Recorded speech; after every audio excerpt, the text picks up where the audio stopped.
Hey, I want to welcome our viewers to Kennesaw Happenings. We're here at the Overture 55 and older next to Academy Sports and behind QT and Popeyes. In the studio is our neighbor, and our best friend because she happens to have grown up Italian. So there's a special place in my heart for people that can cook Italian food. So Bonnie, tell our viewers who you are, what you do, and who you serve. Okay. Hi, everybody. My name is Bonnie Gallucio, and I am the executive director at Gaines Park Senior Living, which is just basically a stone's throw away from the beautiful Overture. Who do I serve? First and foremost, I serve God. That's number one. Servant's heart, 100%. I work for a wonderful gentleman by the name of Matt Fox, who owns Gaines Park. Okay. And I will get into at some point why I elected to work for Matt. I, in full transparency, I'm 61 years old. I've been at this since I'm 18, so in the field a really long time. And at this stage of my life, I feel as though I can be kind of particular in terms of who I work for. Yes. Because there's some things out there I don't like in the industry. Many of you may have seen some things. And I love to educate people on what to look for sure. Even if they don't move into Gaines Park, I still very much enjoy sitting down and chatting with family members who are trying to navigate what can be a very difficult and confusing journey for their loved ones. Absolutely. And let's go back a few years. Sure. So you're 17 and a half and you're thinking about what you're going to do at 18. Why did you venture into what turned out to be a career in serving seniors? Okay, so it started, not to give you my entire life story, I'll give you the Reader's Digest version, but born in Brooklyn, favorite person in the whole world from as far back as I can remember was, as he was called, my little grandpa. So always with grandpa. Moved to Queens, and now I'm with my grandma. And always with grandma, lived across the street from us, always with grandma's friends. And as the years progressed, I continued to hang out with grandma's friends, going on her senior citizens trips with her. And that was always, of course I had my own friends and my own thing going on, but a good part of my life was always with grandma and all the neighbors on our block that we referred to back in the day as our aunts and our uncles. Right. I worked for a physician for 13 years in Queens, started off as a medical assistant, and the majority of his patients were seniors. So that trend continued.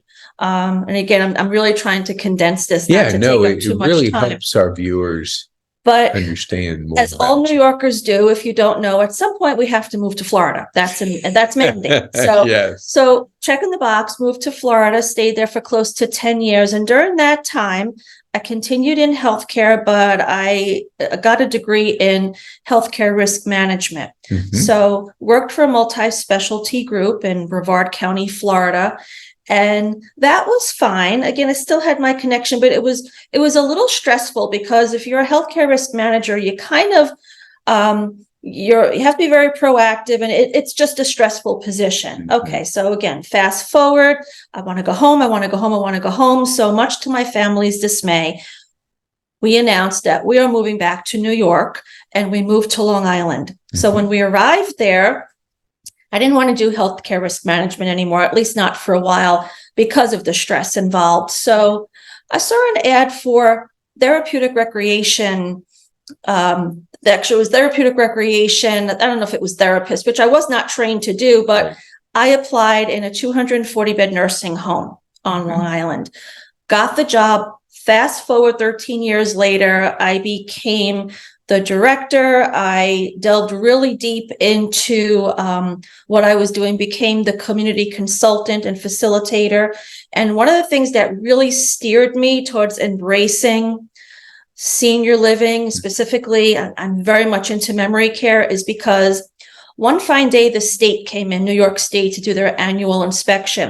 Mhm. And their goal, along with other inspectors throughout the United States, was to decrease the use of psychotropic medications to calm people down if they were escalating, mostly the memory care unit. Mhm. Okay, so one thing led to the next, and I wound up spearheading the team that was responsible for developing what's called non-pharmacological interventions for each memory care resident, meaning that instead of the nurse coming to them with that little white cup, Yep. if they're sundowning, they're upset, whatever, that's a no-no. Mhm. Instead, when you truly, really get to know each and every resident, what makes them tick, their background, environmental triggers, things to avoid, when you get to know that person, you're able to engage them and talk to them about things that are familiar to them. And I'll give you a real short example. Yeah, please do. Okay, so there was this resident by the name of Lucy. 3:30 every day, Lucy would just do a 180 and go into panic zone because she needed to get to the bus stop to pick up her kids from school. Okay, Mhm. so wheeling down the hallways as fast as she can go.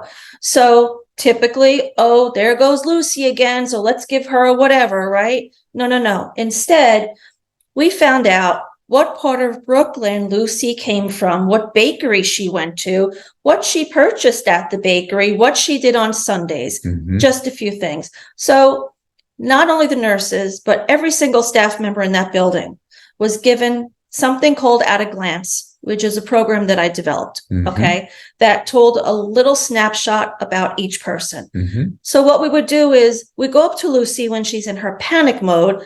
Lucy, didn't you come from Bensonhurst? Now you mentioned something familiar. Right. So, yes. Didn't you go to Shkumbadi's bakery? I did. Didn't you love to buy those cannolis? Did you ever make a note? So in other words, Oh, my. we're engaging her Yes. in something that's familiar to her. So it would take her down. Good amount of the time it would work. Of course, sometimes it wouldn't. But if you take a 90% success rate, that's pretty good. So instead of panicking about her kids at the bus stop, now we're gently strolling back to the activity room, and it's almost, so that's just an idea. Okay, so I embraced that, and we did very well. The community did well. We got accolades from the state, Mhm. and we decreased our use of the psychotropic meds significantly. And that opened up this whole new world for me where I just embraced helping that population. Spoke at larger forums on Long Island about what we did because we Right. were successful. Mhm. And that's kind of what steered me. So little by little, I went the administrator's route. Mhm. And when I arrived down here, I was going to do nursing home, but I was led to assisted living memory care. Mhm. And one thing led to the next, and obtained my licensure down here as an administrator. Right. And that's pretty much what landed me. I worked in an independent living, memory care, assisted living.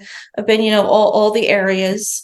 Right. And that's pretty much what led my road. Again, Reader's Digest version, but I think you get the Yeah. picture. That's Yeah. what led me to where I am now. And I embrace and love helping people through a journey that I know can be difficult. Yeah. And, it fills your heart when Mhm. you are assisting somebody, and it's a difficult journey. I mean, we think of Yes. the people that move in here and they're leaving a lot behind, and they're moving into a strange place with Absolutely. strange faces. And it's like, Of course. it's almost to the point where, when way back when we went to a party, didn't know anybody, and you're going like, whoa, this is weird. And because you don't have those connections, what do you think, you growing up in Brooklyn and, Mhm. and being in an Italian family, which is known for just like family? Mhm. We talked about my friend Mike Natali and his mom. It was their place because of her great cooking skills, Mhm. was the center of like the social gathering for Mhm. friends. Do you feel that had something to do with the way you approached your career? Significantly, because I grew up in a very tight family unit. That's not to say where sometimes my uncle and grandfather would scream at each other over tools on Sundays, who took what to, but anyway, that's another story for another day. But anyway, all in all, Italians do tend to yell at each other a lot, but then they have coffee and cake and then it's done. So, yeah. But anyway, great bread, yeah, exactly. Fellowship afterwards. How can you be angry when you're Exactly. eating food, especially Italian food? That'll be another Yes. podcast for another day, Pete. Yes. But anyway, so yes, grew up understanding how important that matriarch or patriarch of the family is and how you need to respect them and look up to them. And they are living, walking history. And just embracing the time to sit down and speak with them about their time growing up. You're not going to have that opportunity forever. Yes. Just like our World War II veterans, how many are left? I know. So, when I find them, if I see someone in the store with a hat on, always thank them. And I would encourage all of you who are listening, do the same thing because it really touches their heart. Yep. But yes, so my background has definitely, family-wise, has definitely led me to where I am for sure. I love hearing that story. I was out to lunch, a really good friend of mine, Jim Raps, and he's from New York. Mm-hmm. And so he made a comment. I want you just to kind of jump in on this. He said, when I was younger, I would take any business that came. Now, and he's, I think, 61 or 2, maybe right in there, he goes, now I can be choosy.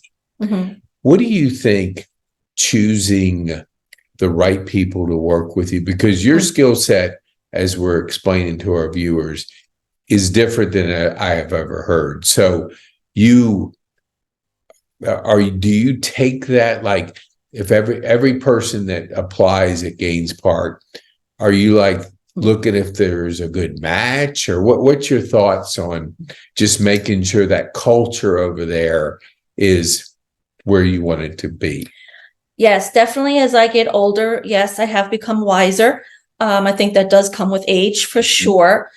If you do not have a servant's heart, then you do not belong working at Gaines Park. Right. Now, sometimes people can present with a beautiful resume, but quite frankly, those are words on a piece of paper. You have to live them, breathe them, show them. Right. So because I'm a pain in the butt, I'll use that word, am very selective in terms of who works there, for sure. It doesn't matter what role, whether you're on the care team or you're a dining room server, you're a housekeeper, you're a laundry attendant, you're going to have interaction with our residents. It is their home. Mm-hmm. So therefore you must be respectful. And I tell people, you know what, I'm not saying this disrespectfully, but you're not there to flip burgers. Mm-hmm. And if you flip burgers for a living, that's cool, but that's not what my community does. Right. You're dealing with people who are sometimes cranky. There's always a reason for behavior. Mm-hmm. Sit down and talk to them and ask them why. They'll probably come around and tell you why.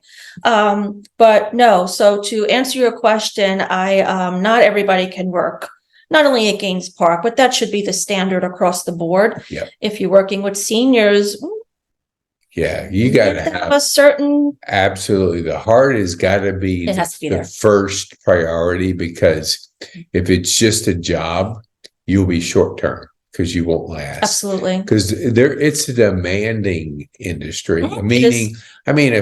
The older we get, we're set in our ways, and so that can kind of transfer into difficulty. But I want to bring up one thing. I stopped in yesterday to your facility. Mm-hmm. I was driving by and I said, let me just go in. This is what happened. I thought it was incredible. So I met Julia. Okay. And so I said, Bonnie has told me about Michelle. Is Michelle in? Oh, she's doing a tour. I said, okay, well, I have plenty to do. Do you think I could just sit for a few minutes and wait for her? She said, sure, absolutely. So I'm just doing my work and doing some things, making a couple phone calls. And I see Julia walking out to the parking lot going home. And I'm thinking, okay, maybe the message didn't get through. So I walked back there and I asked the person, I said, is Michelle here? She goes, sure. So here's what happened. She came out as nice as you would ever want. And I look at how people greet people. Mm-hmm. I'm a stickler on just little tiny things. First impression. You know how you you shake a person's hand and you take that other hand and you put it over the hand. Yes. It's kind of like a warm introduction. She did that.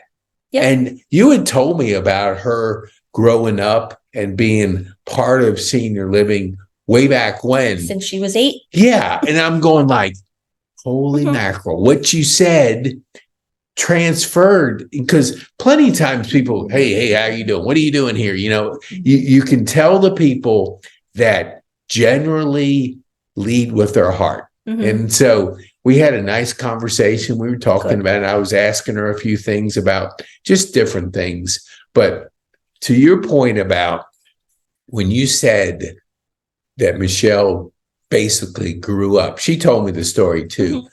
When you're hiring people, I love, like you said, a resume is words on a paper. What are you looking for? So if I'm like in a career in senior living and I'm just trying to craft my way and I'm loving the industry, hiring your team is absolutely critical. What do you look for? What would be your number one thing when you're interviewing and you're talking to a potential team member? Well, I'll tell you an inside tip. I'll share it with everybody. So when the applicant is sitting in the lobby area where they might be waiting, and there's typically residents passing by, I always stand back first and watch to see, do they say hello to any of these residents? Do they say, hi, how are you? Do they make eye contact? And that's before we even initiate a discussion, because then they may come to you, oh, hi, how are you? And they're all bubbly and all that kind of stuff. But I got to see, I know that, in the past when I would interview, heck, I'm sitting there talking to people in the lobby before I had an opportunity to speak with an administrator. And it wasn't because I knew an administrator was looking at me, because maybe that I might be the only one who does that, but it's because I enjoy their company. I just like being with them and talking with them. So that's something I look at. Oh, I disclosing love a secret. Yes, no, Don't tell anybody. Well, out there. We'll just let the ones that are really need to hear this. It'll just go to them, not the world. There you go. But no, again, you can. I won't sit here and say, oh, I hire 100% people on target and they're great. No, sometimes you don't see that. Oh, you know what? You may not be the right fit. You may see that right away, or it might even take a couple of months. And sometimes they have stuff going on at home. We all have lives, but honestly, please leave it at the door. We all have stuff going on. Yes. No, I think that's so important when you step through the doors of whatever you're doing in work, but especially in senior care, you got to put the things that are going on in your life in a place where you can separate, because, our community looks at you. And if you're enjoyable, happy, fun to be around, it basically transfers to them, because no doubt when we get older, sometimes we can get a little crankier, but that's just, but if you approach it with a heart, you can turn somebody that might be having a tough day, because health is a big part of sometimes how we feel. Because if we're not feeling good that day, it might not be easy to be that person that you usually are. I want to say one story that I love your comment about what you do is observing people. Josette Fryer, who's our new community manager, she was way back, I think it was 6 months ago. She was the floater. She would go around to different properties. I was sitting at a desk talking to her, and she immediately jumped up like the quickest person I've ever seen. She ran to the front door, and there was a lady she had a rollator, and she was trying to get out the door, and the wind was blowing in. So it was a tough thing. I know her, she's 90. So you're fragile, but she immediately didn't even just went in there, assisted her. Now, when I saw that, I went, wow. Well, that speaks volumes about her heart. Absolutely, because it's real easy. And I saw the exact opposite. Different person, different situation. And the person said, something happened, something broke. And the person basically you know how you pretend it's not there, you look the other way. And it happens, and I think it separates heart.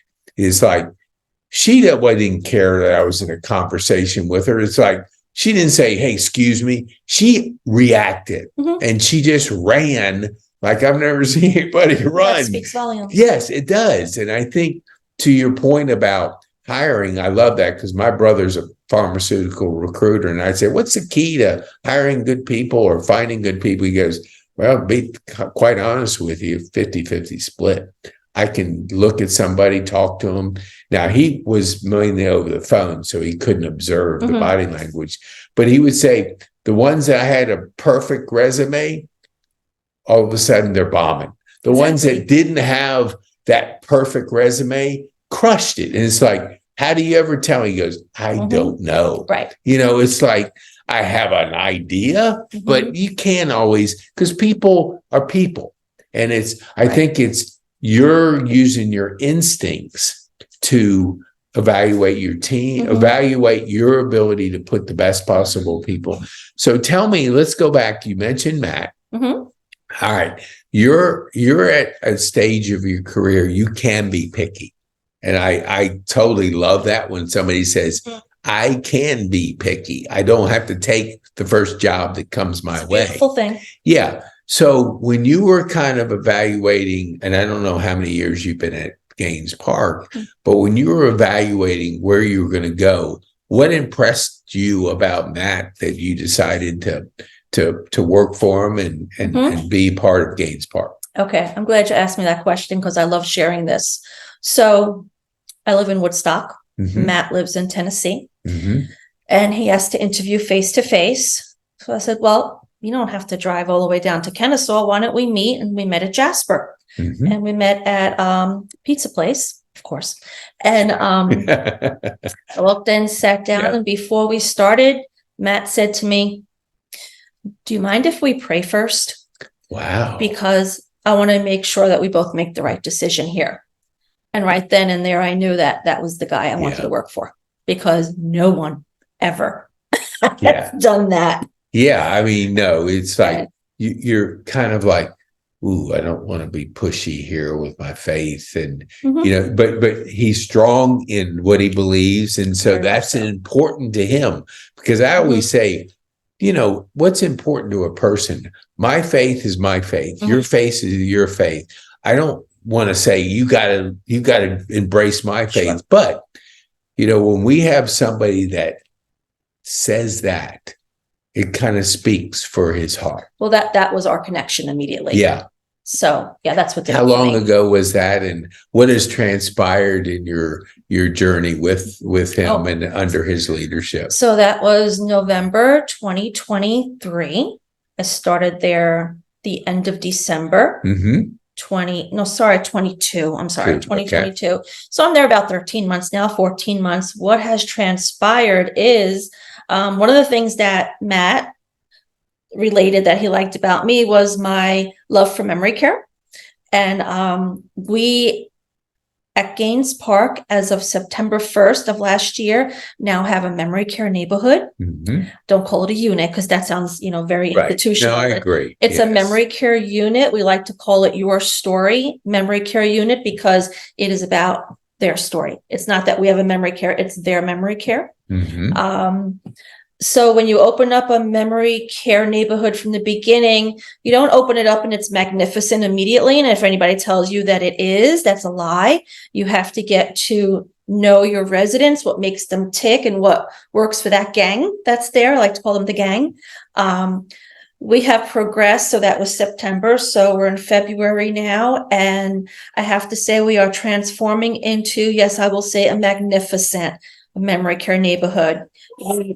God bless you. We know the staffing that needs to be there, because not everybody has that oomph to be in a memory care neighborhood for 8 hours. So we have our staffing in place. We have our activities that we know works. Beautiful environment that we've created, doing more and more, lots of plans. So that's one of the biggest accomplishments since I've started. And I love it. I like that story. What do you think makes for a top-notch memory care? What's your philosophy when all of a sudden you're venturing into that new world, so to speak? What were you looking to accomplish? You have to know that resident inside and out. So most communities, it's common, they'll give you whatever they call it. It's like a life story, right? So the loved one fills it out and they give it to you, and then it probably goes in a binder somewhere. So now the staff has, Mrs. Jones there. Well, where's Mrs. Jones from? She still have her husband around? What'd she do for a living? Does she hate fluorescent lights in the evening?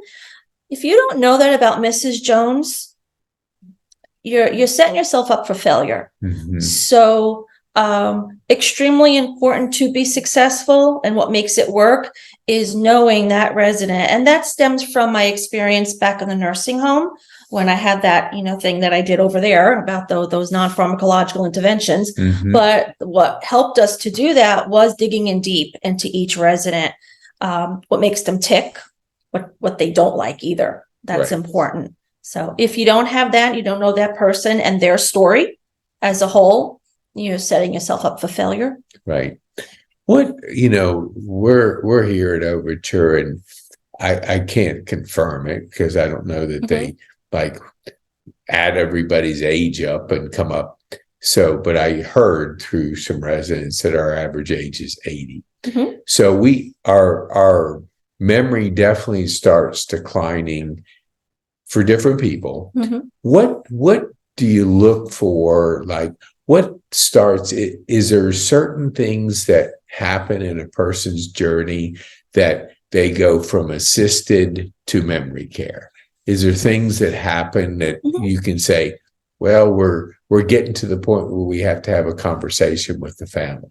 Oh, sure. So, even someone living in independent living might, as you said, the age is 80. So are they forgetful? Independent living, you have to remember to either cook your meals, go down for meals, participate in an activity, whatever the case might be. So in assisted living, we're going to provide assistance, and it might be light assistance. It might even be just medication assistance administration, right?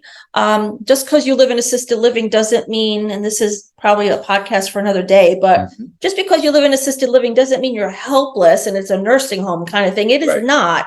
You could be pretty highly functional and still live in assisted living. But to answer your question, when do we start looking at memory care? Well, first of all, if they become an elopement risk, meaning personal care assisted living, you as a resident are allowed to go in and out the front door.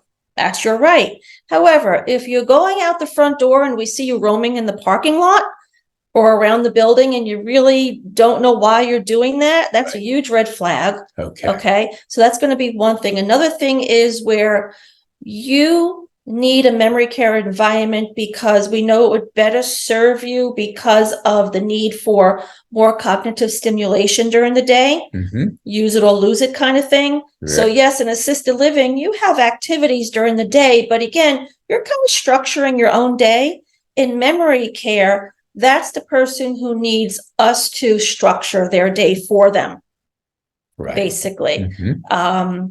Memory care tends, at least our memory care, the residents like to, by choice, hang out together, not only during meals, but that, they'll do activities here and there, and it's not a cruise ship. You have to know when there's time for stimulation and when there's time for solace, where they might want to watch the Andy Griffith Show. Right. And that's cool because they all enjoy sitting there watching that. Just started a bird sanctuary, have an aquarium, hoping to get a bigger aquarium. So yeah, they might just all sit there and just chat and talk about the different birds that are coming. Mm-hmm. Whereas on the assisted living side, they tend to eat meals together, go to activities together, go back to their apartments. Whereas again, it's just the social stimulation, the cognitive stimulation is much more in memory care, and it benefits. That's it's really good, and it's helpful for me. My mom's 94, and so she doesn't live here, but she lives on her own, and so at that age, you're losing your bridge partners, your Bonko partners, your lunch partners. And so I would always say, well, why don't you, we met a lady in the neighborhood, and we said about bridge, why don't you teach her bridge? And she was like, I can't do that. It's too difficult. So I think my point is, I talk to my sisters about the human interaction, that how important human relationships are at that later age, because I want you to comment on this. I was listening to a podcast, and the gentleman had the longest living relative in England. It was 114. And so the guy doing the podcast said, hey, well, what is really attributed to your aunt living to 114? And he said two things. Obviously, she's got good genes, no doubt. Mm-hmm. But you know what she does on a regular basis? She's with her friends. She's either talking on the phone or she's getting with her friends. He said, so if I had to say one thing of those two relationships, keeping those relationships in that community and talking and engaging and being a part of that community gave her that long life. So what would you say to that? Yeah. What have you see at Gaines and just in general? Okay. I'm glad you asked me that question. So I grew up in a traditional Italian household, right? Back in the day, places like this. Grandma and grandpa, they get older, they live with you. They're either upstairs, downstairs, wherever, but they're with you. Okay. Mm-hmm. That's how I grew up. That's all I knew. So when I first started in this industry, full transparency, I was like, I don't know, maybe it's kind of weird. I don't know if I buy into this. As the years progressed and I saw the multiple success stories and how, yes, you'll have someone that lived in their house for 40, 50, 60 years. And now they're coming to live in even independent living, assisted living, whatever the case might be. They're leaving their home. Okay. And they're not happy. No one will ever leave their home of 60 years and be happy. Okay. Right. They will after a while if you're the right place. But so real quick, I'm going to tell you one of my success stories that is forever in my heart. Mm-hmm. We had a gentleman, this is going back to a previous community. We had a gentleman by the name of Frank. He had multiple strokes, left him paralyzed on one side. His wife had died. He's living in kind of like a garage apartment in his daughter's house. So daughter comes to me. She's like, I can't, I'm working. The kids were involved in different things. I can't give dad the attention that he wants, that he needs. So I'm exploring options. Okay. She says, and by the way, don't expect dad to participate in anything. What he does is he watches TV all day. His socialization is when the mailman comes, he wheels himself in the wheelchair, gets the mail, waves at a neighbor, back in. That's it. Don't expect anything. Fast forward 6 years later, Frank became president of resident council. Frank led the welcoming committee. No way. Frank taught himself to paint with his non-dominant side. Yeah. Okay. Yeah. To the point where his paintings were so beautiful, I submitted them to some kind of competition. This was in New York State. Yeah.